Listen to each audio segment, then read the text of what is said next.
자, 시인의 시선으로 뉴스와 세상을 보는 시간이죠. 시시한가. 방수진 시인 도착하셨습니다. 어서 오세요. 네, 조금 늦었습니다. 늦어서 지금 순서가 바뀌어서 이효리 팀장 목소리가 좀 떨렸던 거 아세요? 네, 모르세요? 네, 제가 한턱 큰턱 쏴야 될 것 같습니다. 네. 네, 세상 맛있게 읽어주는 방수진입니다. 네. 오늘은 어떤 뉴스를 갖고 오셨어요? 네, 오늘은 좀 여행에 관련된 제가 뉴스란을 가져왔는데요. 아, 지금 가란 얘기인가요, 그러면? 가는 건 아닌데 만약에 혹시나 가게 된다면 네. 오늘의 이야기가 굉장히 큰 인사이트가 될 것 같습니다. 아. 네, 그 요즘에 이제 내비게이션을 사실 사용하지 않는 분들이 길을 아예 모르잖아요. 아예 이제는. 모른다고 할 수 예. 있는데요. 보통 내비게이션이 빠르고 쉽고 간편한 길을 소개해 주는 게 최단 거리냐, 뭐 최단 시간이냐. 그렇죠. 가장 효율성 있는 거를 추천을 네. 해주는데 이 사고방식을 완전히 뒤집는 내비게이션이 등장했다고 해요. 바로 제주도하고 민간 기업이 협업해서 만든 슬로우 로드, 즉 느린 길 내비게이션인데요. 네. 그러니까 예를 들어서 제가 제주공항에 딱 내렸을 때 성산 일출봉을 가야겠다 해서 목적지를 설정하면 보통 내비게이션은 97번 도로 1119번 도로 해서 가장 빠른 길을 추천하지만 네. 이 내비게이션은 목장, 한라생태숲, 안도로름 이런 식의 멋진 장소를 다 포함해서 오히려 40분이 더 걸리는 길을 알려준다고 해요. 아니, 이렇게 길게요? 그래서 적게는 5곳, 많게는 11곳 정도를 경유하는 길을 안내한다고 하는데 사실 제주도 여행을 가면 몰라서 못 가는 곳이 사실 더 많다고 많죠. 할 정도로 그런데 오히려 이런 내비게이션 덕분에 지역 경제도 살아나고 더 많은 장소를 우리가 알게 되지 않을까. 그래서 안드로이드 스마트폰에 한해서 지금은 약간 시범 운영인데 시범 운영. 좀 네. 있다가 상반기에 정식 서비스를 오픈한다고 하니까요. 궁금하신 분들은 제주 관광공사 모바일 사이트를 방문하시면 슬로우 로드 서비스를 이용해 보실 수 있다고 합니다. 슬로우 로드 서비스. 네. 이걸 찾으시면은 같은 곳을 가더라도 천천히 둘러볼 곳들을 안내를 해준다. 그렇죠. 이런 말씀이신데. 어쨌든 여유 있는 여행을 원하시는 분들에게는 상당히 좋은 방법이 아닐까 하는 그런 생각이 드는데 어떻게 생각하세요, 방수진 시인께서? 저는 이제 올 것이 왔다. 저는 이렇게 생각하고 있고요. 뭘 올 것이 와요? 여행이라는 게 네. 저는 항상 느리고 천천히 하는 것을 경험하기 위해서 하는 게 여행이지.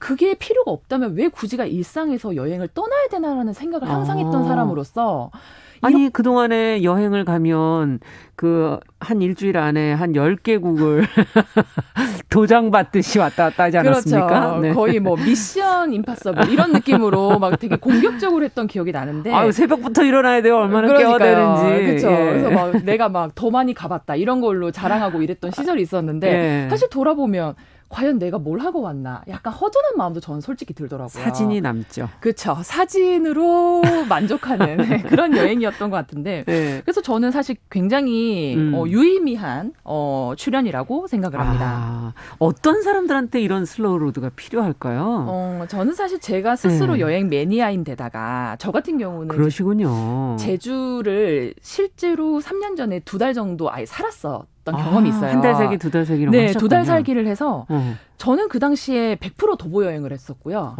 네, 오로지 걷기하고 대중교통만 이용하면서 2달 동안 여행을 했었기 때문에 저는 사실 렌트해서 이렇게 도장 찍듯이 돌아다니는 그게 오히려 그 여행 같지 않다고 날까? 그래서 그 과정 속에서 보이는 것들이 저는 있었다고 보거든요. 과정 속에서. 네, 목적지가 아니라 목적지에 도달하기 바로 직전까지의 과정이 우리에게 분명히 주는 무엇인가가 있다.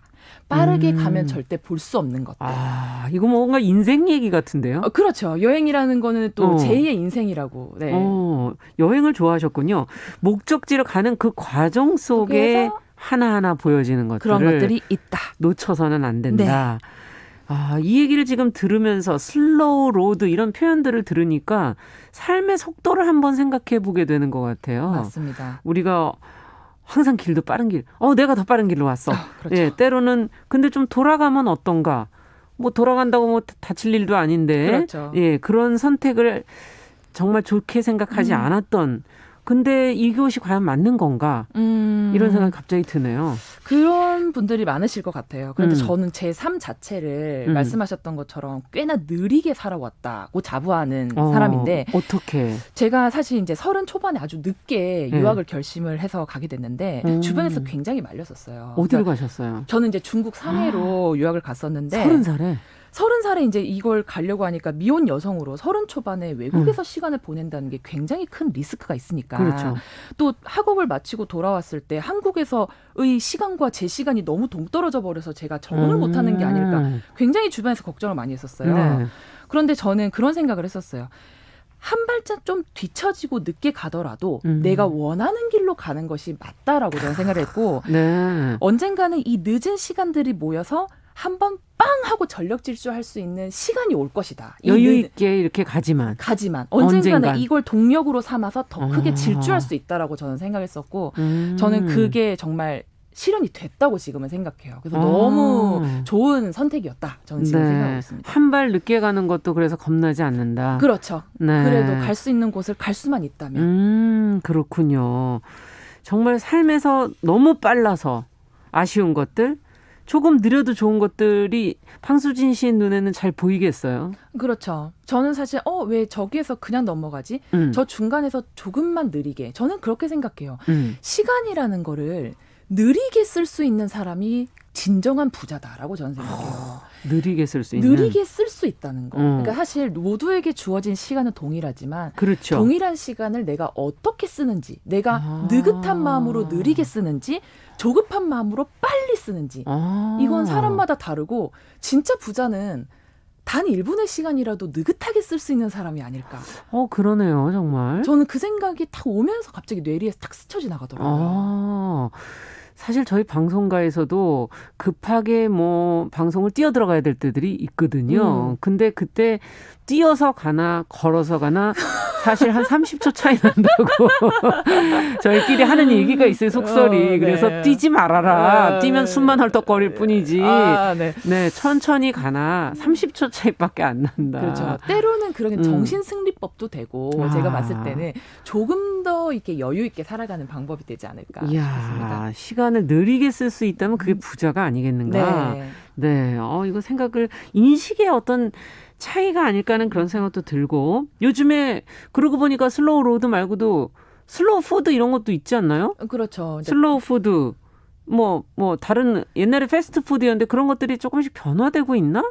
그렇죠. 이런 생각도 드는데요. 그 패스트푸드 같은 걸 처음에는 저희가 굉장히 열광했었던 것 같아요. 빨리 나온다. 금방 먹을 수 있다. 배고픈데 너무 잘 됐다. 이런 생각이었던 것 같은데 갈수록 저는 그런 생각이 들어요. 사람이 되게 아이러니한 게 처음에는 분명히 빠른 걸 그렇게 쫓아서 패스트 했는데 막상 패스트를 받아들면 이 패스트 안에 과연 얼마만의 시간과 공력과 노력이 들어갔을까? 과연 이건 내가 원하는 만큼의 뭔가 퀄리티일까라는 오히려 의구심이 드는. 그래서 장인들이 만든 구두는 우리가 높은 가격을 주고 사잖아요. 맞아요. 그거는 오래 걸리잖아요. 그렇지만 더 믿는다는 거죠. 가죽도 다듬고 또 꼬매는 것도 손으로 하시고 그렇죠. 재봉도 하시고 다 하시니까. 어느 순간 패스트가 좋긴 하지만 그 패스트가 그만큼 또 가벼운 느낌을 주는 게 아닌가라는 생각도 해보게 됐습니다. 그렇군요. 이제는 그 안에를 들여다보게 되는 시대다. 그러면 여기에 적합한 시가 있을까요? 네, 제가 아주 적합한 시 한 편을 골라왔는데요. 문태준 시인의 맨발이라는 시입니다. 제가 개인적으로도 굉장히 좋아하는 시인데 오늘 여러분과 나누어 볼 이야기가 좀 있을 것 같아서 준비를 해봤습니다. 네, 그럼 먼저 낭독 들어보죠.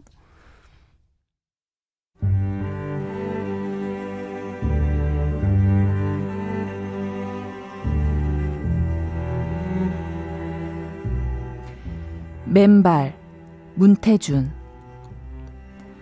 어물전 개조개 한 마리가 운막 같은 몸 바깥으로 맨발을 내밀어 보이고 있다. 죽은 부처가 슬피 우는 제자를 위해 관 밖으로 잠깐 발을 내밀어 보이듯이 맨발을 내밀어 보이고 있다. 펄과 물속에 오래 담겨 있어 부르튼 맨발. 내가 조문하듯 그 맨발을 건드리자 개조개는 최초의 궁리인 듯 가장 오래하는 궁리인 듯 천천히 말을 거두어 갔다. 저 속도로 시간도 길도 흘러왔을 것이다. 누군가를 만나러 가고 또 헤어져서는 저렇게 천천히 돌아왔을 것이다. 늘 맨발이었을 것이다. 사랑을 잃고서는 새가 부리를 가슴에 묻고 밤을 견디듯이 맨발을 가슴에 묻고 슬픔을 견디었으리라. 아 하고 집이 올 때 부르튼 맨발로 양식을 탁발하러 거리로 나왔을 것이다. 맨발로 하루 종일 길거리에 나섰다가 가난의 냄새가 벌벌벌벌 풍기는 움막 같은 집으로 돌아오면 아 하고 울었던 것들이 배를 채워 저렇게 캄캄하게 울음도 멎었으리라.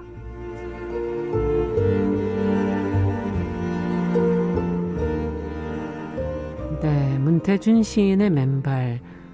야, 조개가 이렇게 발을 살짝 내밀었다가 늦는 그 속도가 쏙 들어가지는 않잖아요. 그렇죠. 슬슬 들어가죠. 슬슬. 네. 그 장면이 떠오르네요. 맞습니다. 네. 사실 그거에 영감을 받아서 쓴 시인데요. 저는 이 시를 통해서 두 단어를 좀 말씀드려보고 싶어요. 맨발 그리고 천천히. 우리가 언제부터 이렇게 바쁘게 살게 된 걸까요? 사실 우리는 태어날 때는 맨발로 태어나는데 그렇죠. 어쩌면 우리를 둘러싼 것들, 뭐 인생, 자연 모든 것들은 사실 천천히 그리고 맨발로 이루어지는 게 아닌가 싶었습니다. 그 저희가 먹는 식량도 수개월 시간을 견뎌야 그렇죠. 하고 우리도 엄마 뱃속에서 수개월을 넘게 품어 있어야 나오는 것처럼 사실 우리의 탄생과 시작은 모두 맨발과 천천한 그 속도에서 시작된 게 아닌가 싶었거든요. 신발은 우리 발을 보호하는 역할도 하지만 사실 신발 때문에 우리는 평생 흙의 감촉을 모르고 사는 게 아닌가라는 생각이 들었어요. 그렇죠. 그래서 편리함을 누리느라고 우리 삶에서도 느끼지 못하고 지나쳐 버리는 것들이 너무나 많지 않았는가라는 생각을 해보겠습니다. 네. 야, 오늘 많은 여운을 남겨주는 시시한가 방수진 시인과 함께 슬로우 로드 이야기 들어봤습니다. 네. 오늘 말씀 잘 들었습니다. 감사합니다. 네, 감사합니다.